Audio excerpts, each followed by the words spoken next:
Hi நண்பர்களே, Sunday mini vlog தான் பார்க்க போகிறோம். காலையிலே எந்திரிச்சாச்சு. எந்திரிச்சிட்டு இன்றைக்கி நான் சிக்கன் வாங்கி சமைக்கலாம் அப்படின்னு சொல்லிட்டு இருக்கேன். ஸோ அதுக்காக திங்ஸ் எல்லாம் வாங்கிட்டு வந்துட்டேன்.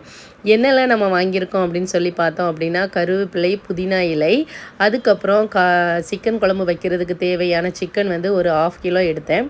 அதுக்கப்புறம் தக்காளி பழம், அதுக்கப்புறம் குழம்பு மசாலா தூள், அதுக்கப்புறம் ஒரு லெமன் ஜூஸ் போட்டு குடிக்கிறதுக்கு, அதுக்கடுத்தது சின்ன வெங்காயம், அதுக்கப்புறம் 1/2 கிலோ சிக்கன். சரியா, இது எல்லாமே நான் எடுத்துக்கிட்டேன். ஜாமான் எல்லாமே நான் அப்பப்போ தான் வாங்கிட்டுருக்கேன். ஏன்னா பாட்டி தானே நம்மளுக்கு சமைச்சு தந்தாங்க, அதனால தான்.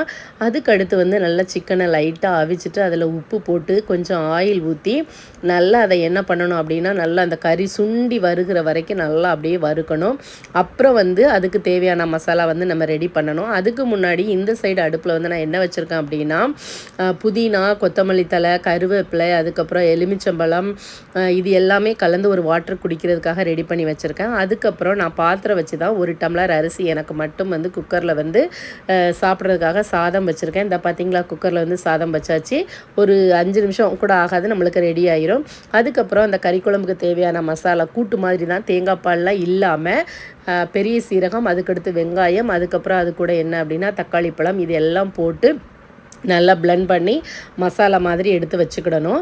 அதுக்கப்புறம் இதை நம்ம அங்கே சுண்டை வறுத்து வச்சுருக்கோம் இல்லையா, அந்த கறி கூட என்ன பண்ணணும் அப்படின்னா கொட்டி நல்லா அதை கொஞ்சம் வத்துற அளவுக்கு. சரியா, இது தேங்காய் போடாத சிக்கன் கூட்டுன்னு சொல்லலாம், குழம்புன்னு சொல்லலாம். குழுன்னு தான், கொஞ்சமாக 1/2 கிலோ கறியே இவ்வளோங்கான் இருக்கு பாருங்கள். இதுதான் நம்ம அரைச்சி வச்ச அந்த மசாலா. அதை நல்லா உள்ளே போட்டு திருப்பி நம்ம குழம்புக்கு தேவையான அந்த கறி மசாலா இருக்கு இல்லையா, மல்லி வத்தெல்லாம் அரைச்சி வச்சுருப்போம்ல, அந்த மசாலா போடணும். நல்லா போட்டு அதை வதக்கிட்டு 1 கிளாஸ் தண்ணி அல்லது 2 கிளாஸ் தண்ணி, நான் எனக்கு மட்டும் அப்படிங்கிறதுனால எனக்கு ஏற்ற மாதிரி தண்ணி ஊற்றிருக்கேன். நீங்கள் 1/2 கேஜியில் எவ்வளோ வைக்கணுமோ அவ்வளோ ஊற்றிக்கங்க.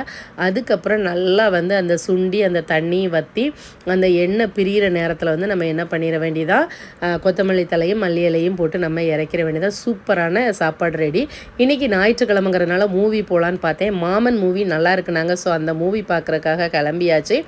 ஒரு உயிரோட்டமான ஒரு படமாக இருந்துச்சு, ரொம்ப சூப்பராக இருந்துச்சு. எல்லாரும் பாருங்கள். ஒவ்வொரு குடும்பமும் விட்டு கொடுத்தல்ங்கிறது எவ்வளோ அவசியங்கிறத இந்த படத்தில் ரொம்ப அருமையாக சொல்லியிருக்காங்க. உறவுகள் அப்படிங்கிறது எளிதாக உடையக்கூடாது அப்படிங்கிறது இந்த படத்தின் மூலயமா நம்ம தெரிந்து